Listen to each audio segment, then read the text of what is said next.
In this video, I'll show you how you can fix the Valorant error we couldn't install a required dependency. Now the first thing you want to try is come here and search for Task Manager, open it up and head over to Details. On Windows 11 it's over here on the left side. Then what you want to do in here is you want to sort by the name and first press V.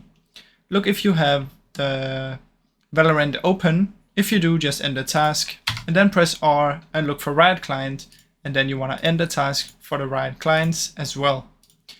Now once you make sure that all of Riot Client and all of Valorant is closed down, what you want to do is we want to go to our system configuration.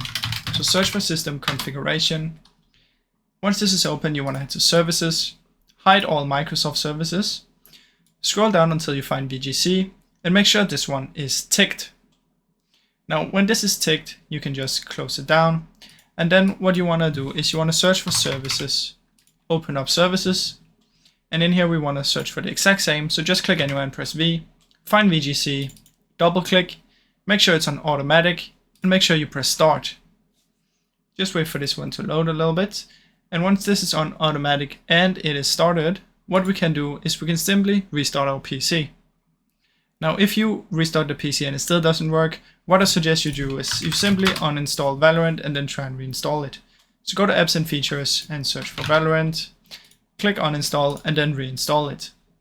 Now I really hope this video helped you. If it did, please leave a like and subscribe as it helps me out a ton. Thank you so much for watching.